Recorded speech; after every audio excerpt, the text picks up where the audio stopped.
ආයිබෝන් යාළුවනේ. ඉතින් ඉඟුරු වගාවෙන් කොහොමද ලක්ෂ 60ක් එහෙමත් නැත්නම් මිලියන 6ක විතර ආදායමක් හොයාගන්නේ අක්කර භාගයක ඉඩමකින් කියලා ඕගොල්ලොන්ට ඒක වීඩියෝ එක අවසාන වෙනකම් බලන්න. මොකද මම මේ එක පඳුරක් ගලවලා පෙන්නන්නම් සාමාන්‍යයෙන් මේ පඳුරක කිලෝ කීයක් විතර හැදෙනවද කියලා. ඉතින් එතකොට ඕගොල්ලොන්ට සාමාන්‍යයෙන් ඒ මුදල ගන්න කොහොමද කියලා මම පැහැදිලි කරන්නම් මුලින්ම.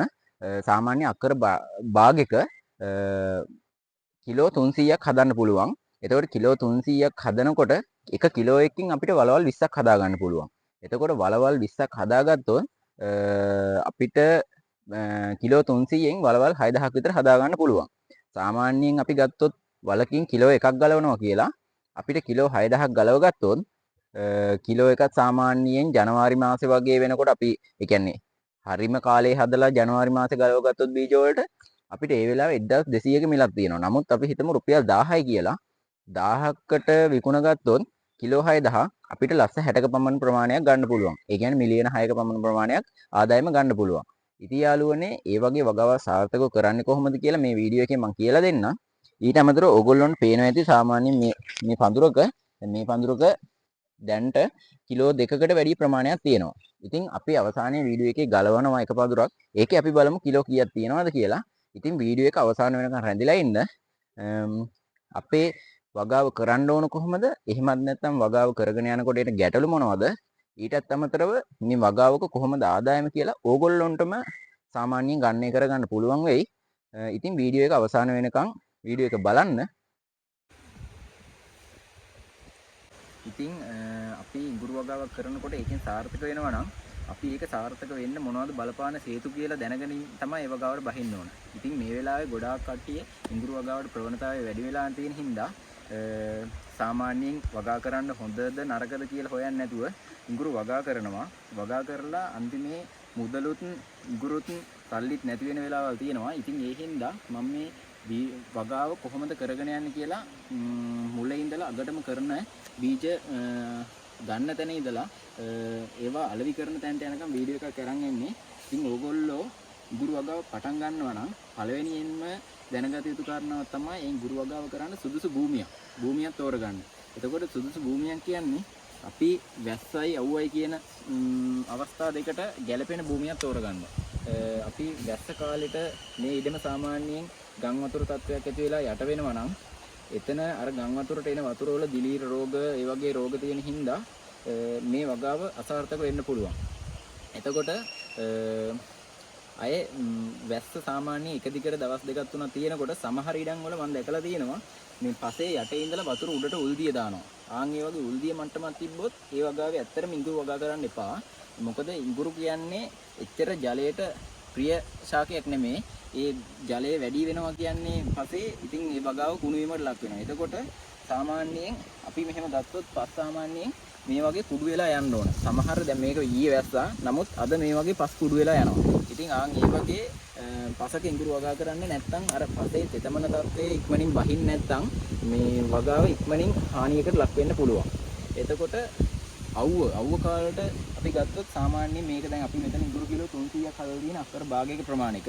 ඉතින් ඉඟුරු කිලෝ 300ක් හදනකොට අපි මේ 300ට අවශ්‍ය වතුර ප්‍රමාණය තියෙනවද කියලා දැනගෙන වගාව පටන් ගන්න ඕන. මොකද සාමාන්‍යයෙන් ඉඩෝරේ පටන් ගත්තට පස්සේ එක දිගට මාසයක් විතර ඉඩෝරේ තියෙනවා.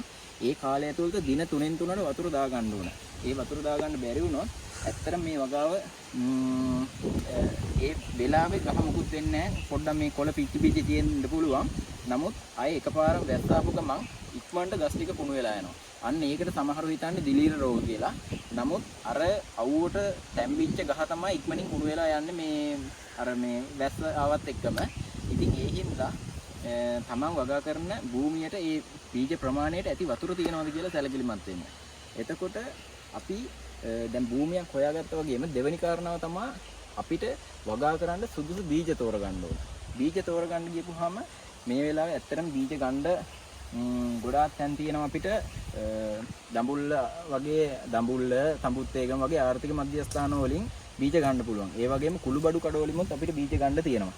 නමුත් මම අනුමත කරන්නේ ඒ වගේ තැනකින් බීජ ගන්න එක. මොකද අපි බීජ ගන්නකොට අපි දන්නේ මේ ගහ මේ වගාවේ තියෙනකොට ලෙඩක් තිබ්බද කියලා. දැන් මේ ගහේ අපිට පේන්න ලෙඩක් නැහැ.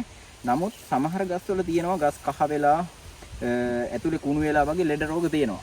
ඉතින් ඒ වගේ ලෙඩ රෝග හඳුනාගෙන හොඳ ගොයියෙක්ගෙන් ඔයා කලින් කියලා තියන්න මට බීජ ඕනි කියන වචනේ. අන්න ඒ වචනේ උඩ හොඳ වගාවකින් බීජ ලබා ගන්න. මොකද එහෙම ගත්තොත් අපි අවුරුද්දක කාලයක් මේක අරගෙන වගා කරන්න ඕන. ඒ වගාව අවුරුද්ද කාලේ පරිස්සම් කරගන්න නම් හොඳ බීජ ගන්න ඕන. එතකොට බීජ ගත්තට පස්සේ අපි මේ බීජ කල් තියා ගන්න ඕන. අපි මේ බීජ කල් තියාගන්නේ සාමාන්‍යයෙන් ලංකාවේ බීජ කල් තියාගන්න ක්‍රම ගොඩාක් තියෙනවා කට්ටිය කරගෙන යන. නමුත් සාර්ථකම ක්‍රමය තමයි 10 වල දාලා බීජ තියාගන්න විදිය. ඉතින් 10 වල බීජ තියාගන්නවා නම් අපි බීජ ටික ගෙනල්ලා හොඳ ගොවි මහත්තයෙක්ගෙන් හොඳ බීජ ගෙනල්ලා ඒ බීජ දාන්න කලින් ඉස්සෙල්ලා පොළොව මට්ටමේ ඉඳලා ඒ කියන්නේ අපි කොන්ක්‍රීට් එක වගේ දානවා නම් පොළොව මට්ටමේ ඉඳලා අඩි අඟල් 4ක්වත් 10 දාන්න. ඒ 10 උඩට බීජ ටික තියලා මේ ඒ බීජ තියෙනකොට මේ මෙහෙම බීජ සාමාන්‍ය හැම අලයක්ම මේ වගේ වක්ක අතකට තමයි හැදෙන්නේ. ඒ වක්ක උඩට හිටින විදිහට තමයි බීජ තියා ගන්න ඕනේ. මොකද මොටෙය එන්නේ මේ පැත්තට. ඕන පැත්තකට එනවා. නමුත් මොටෙය ඉක්මනින් එන්නේ ඒ අතට. එතකොට ඒ අල ඒ විදිහට අහුරලා ඒක උඩින් 10 දාලා වහ ගන්න. අපි 10 දාලා බීජ කල් තියාගත්තට පස්සේ අපි ඒකට වතුර ඇත්තරම පොඩ්ඩක්වත් දාන්න එපා. වතුර දැම්මොත් ඇතුළේ දිලීර රෝග හැදෙනවා. මොකද 10 වල තියෙන එක රෝග ඉක්මනට බෝ වෙනවා. ඒ හින්දා වතුර දාන්න එපා. ඊට පස්සේ අපි දැන් බීජ ගෙනල්ලා තියෙන හින්දා අපි දැන් භූමිය හදා ගන්න ඕන. මොකද භූමිය තෝරාගෙන තියෙන හින්දා භූමිය දැන් සකස් කර ගන්නවා. භූමිය සකස් කර ගන්නකොට අපිට පුළුවන් මේ වගේ තනිතලා භූමියක් නම් කොකු නැගුලක් ආධාරයෙන් හොඳට පස පෙරලා ගන්න පුළුවන්. ඊට පස්සේ පස්සේ අපි pH අගය පරීක්ෂා කරගන්න ඕන. pH අගය ගැන මම පොඩි සටහනක් දාන්නම් ඩිස්ක්‍රිප්ෂන් එකේ. එහෙම නැත්නම් ගොවිජන සේවකයට පස් සාම්පල් අවස්ථා තැන් කීපයකින් අරගෙන ඕගොල්ලෝ පස චෙක් කරගන්න. එතකොට ඒගොල්ලෝ කියනවා මේ පසට කොච්චර ඩොලමයිට් දාන්න ඕනද කියලා. ආන් ඒ ආකාරයට ඩොලමයිටුයි දිරපු ගුම පොහොරයි කලවම් කරලා හාගන්න. හාගෙන ඉවරලා ඒ කියන්නේ දෙවෙනි පාර රොටරි කරගන්න. ඊට පස්සේ දැන් සමහරුන්ට රොටරි කරගන්න බෑ. මොකද තැනිතලා ඉඩක් නැති අයට උදැල්ලෙන් පෙරලා දෙවෙනි පාර ඩොලමයිට් ගොම පොහොර දාලා මේ පස පෙරලා ගන්න. ඊට පස්සේ අපි සාමාන්‍යයෙන් දැන් කාණු පද්ධතිය සකස් කරගන්න ඕන. ගොඩ ඉඩම් වල නම් බෑවුමක් වගේ තියෙනවා නම් ඒ ඉඩම ඇත්තටම කාණු දාන්න ඕනේ නැති ඉඩම් තියෙනවා. නමුත් මේ වගේ තැනිතලා ඉඩම කරන අපිට කාණු අනිවාර්යෙන් ඕනි. එතකොට කාණුවක් දානකොට අපි ඒක ගැන පොඩ්ඩක් සැලකිලිමත් වෙන්න ඕන. මෙතන තියෙන තෙතමනේ මේ හරිය තියෙන්නේ. ආන් ඒ වගේ දැන් වෙලක අහබඩ තියෙන තෙතමනේ මේ මැද තියෙන්නේ. ඒ හින්දා අපි දැන් මැද කාණුව වතුර ගොඩක් යන කාණුව ගොඩක් යට දා ගන්න ඕන. ඒ වගේම මේ වගේ පොඩි කාණුව සාමාන්‍ය අඩි භාගයක් විතර දාන්න ඕනේ. දැන් මේක අඩි එකමාරක් විතර යටින් තියෙනවා. ඒ වගේ අපිට ගැළපෙන අවස්ථාව බලලා ඒ කාණු දා ගන්න ඕනේ. එතකොට කාණු දාගෙන මෙතනමදී අපි දැනගන්න ඕන අපි මේ ඉඟුරු පඳුරක කොච්චර හැදෙන්න පරතරයක් ඕනද කියලා. මේ වගේ මේ පඳුරක් හැදෙන්න දැන් සාමාන්‍යයෙන් අපිට ඇත්තරම මේ නඩත්තු කරගන්න පහසුම ප්‍රමාණය තමයි පඳුරු 3ක්. පඳුරු 3ක් කියන්නේ දැන් මේ පඳුරක හැදෙන්න ඕන ඉඩ. දැන් මෙතන මේ පඳුරේ පැල 40ක් විතර තියෙනවා. එතකොට මේ පඳුර මේක පොඩ්ඩක් පරක්කු වෙලා පැල වෙලා තින්නේ. ඉතින් ඒ වගේ නඩත්තු කරගන්න. දැන් මේකට පස් දාන්න. ඒ වගේම මේ වල් ගලව ගන්න. ආන් ඒ වගේ නඩත්තු කරන්න අවශ්‍ය පරතරය තමයි එක පාත්‍යයක පැල 3ක් කියන්නේ. ඊට වැඩිය අපිට හදා ගන්න පුළුවන්. නමුත් නඩත්තුවට ලේසි ඒ ප්‍රමාණය. ඊට පස්සේ දැන් සාර්ථකවම වගාවක් කරගන්න ඇත්තටම අපි බීජ ප්‍රමාණය හිටවන්න දැන් මෙතන බීජ හිටවන්න දැන් පාත්‍ය සකස් කරලා ඉවරයිනේ. එතකොට අපි කොහොමද මේ ඊළඟ කාරණාව මේකේ බීජ හිටව ගන්න. බීජ හිටව ගන්නකොට ඇත්තටම දිලීරනාශක දාලා බීජ ගෙනල්ලා මේ වගාව හිටව ගන්න ඕන. දිලීරනාශක දාලා ඉවරලා මේ බීජ ගෙනල්ලා මේ සාමාන්‍යයෙන් අපිට අවශ්‍ය පරතරයට බීජ කෑලි වලවල් වලට දාලා හිටව ගන්න ඕන. එතකොට බීජ හිටවගෙන ඉවරලා අපි මේ කුඩින් වල් එනවට ඇත්තටම වැස්මක් දාන්න ඕන. වැස්මක් සාමාන්‍යයෙන් අපිට පිදුරු වලින් ඒ වගේම පොල් අතු වලින් කරගන්න පුළුවන්. මේ එතකොට එතනින් පස්සේ අපි මේ වගාව නඩත්තු කරගන්න ඕන. වගාව නඩත්තු කරනවා කියන්නේ ඇත්තටම සාමාන්‍යයෙන් දැන් මේ ඉඟුරු පඳුරක් ගත්තාම මේකට අපිට ලෙඩක් නැහැ කියලා පේනවා. නමුත් ඉඟුරු පඳුරක මේ දැල්ලේ කොලේ කහ වෙනවා නම් ඇත්තටම අනිවාර්යෙන් මේ ගහේ මැද හරියේ පණුවෙක් ඉන්නවම. එතකොට සාමාන්‍යයෙන් ගහම කහ වෙනවා නම් අලේ රෝගයක් තියෙනවා. ආන් ඒ වගේ අපි වගාව ගැන පොඩි අවබෝධයකින් ඉන්න ඕන. ඊට පස්සේ අපි මේ වගාව කොහොමද මේව නඩත්තු කරන්නේ? ඇත්තටම කිව්ව රසායනික පොහොර වලට යනවට වැඩිය කාබනික කියන්නේ බොහොම පොහොර, එළු පොහොර වගේ හොඳින් දි รา පත් වුණ ඒවා දාලා මේ වගාව නඩත්තු කරගන්න. ඊට අමතරව අපි මේ වගාවේ සාමාන්‍යයෙන් අපි මේක බීජ ගලවන්නේ කොයි කාලෙද? ඒ කියන්නේ අස්වැන්න නෙලන්නේ කොයි කාලෙද? ඒ වගේ හොඳ අවබෝධයකින් වගාව ගැන අධ්‍යයනය කරලා වගාව කරගෙන යන්න. එතකොට සාමාන්‍යයෙන් දැන් මේ අක්කර භාගයක ඉඟුරු කිලෝ 300ක් හැදෙනවා. ඉඟුරු කිලෝ 300ක් කියන්නේ සාමාන්‍යයෙන් කිලෝ එකකින් වලවල් 20ක් හදා ගන්න පුළුවන්.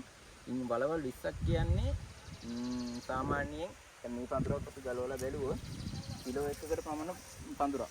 කිලෝ එකකට අඩු වුණත් වැඩි වුණත් අඩු වෙන්නේ නැහැ. මේ ඉතින් කිලෝ එක විතර පඳුරක්. ඒ වගේ පඳුරු බලන්න 300න් වලවල් 20ක් හදා ගන්න පුළුවන් කියන්නේ වලවල් 6000ක් හදාගත්ත හැකි. එතකොට අපි බලමු මේ පඳුරු ගලවලා බලමු. මේ පඳුරයි කොයි පඳුරකුත් එකයි. අපි මේ පඳුර ගලවලා බලමු කොහොමද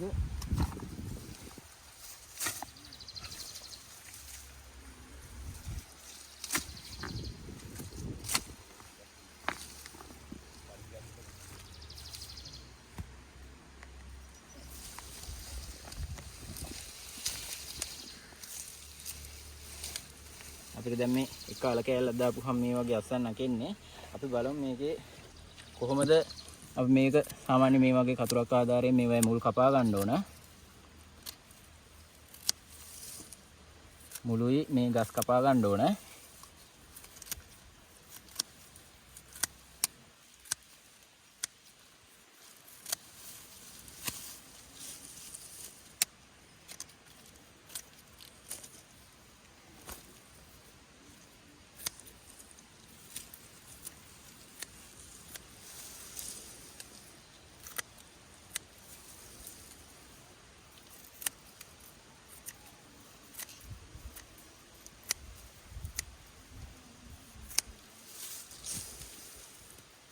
බලමු දැන් මේ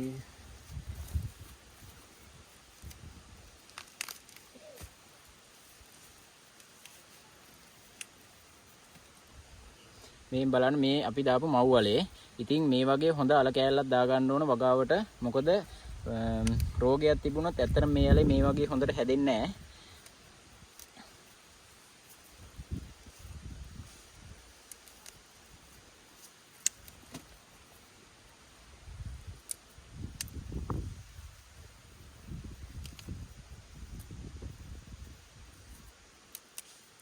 ඔම්බාණ්ඩ වගාව කස්සන්න අපි බලමු මේක කිරලා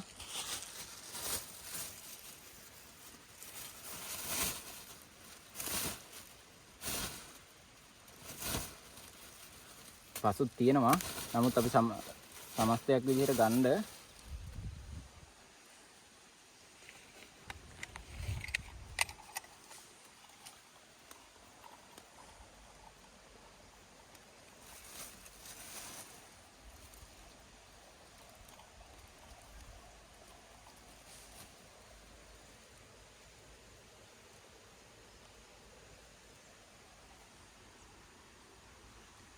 ඉතින් මේ වගේ සාර්ථක වගාවක් කරගන්න අපි ෆලෝ කරලා ඕගොල්ලොන්ට ප්‍රශ්න තියෙනවා නම් ඒ වගේ දේවල් අපෙන් දැනගන්න කමෙන්ට් එකක් දාන්න.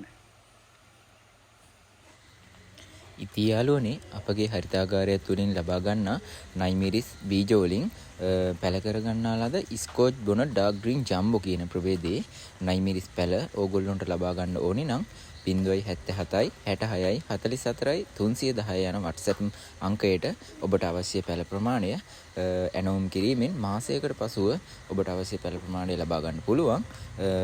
ඉතින් යාළුවනේ ඕගොල්ලොන්ට අවශ්‍ය නම් නයිමිරිස් පැල ඇත්තටම WhatsApp පණිවිඩයක් දාන්න.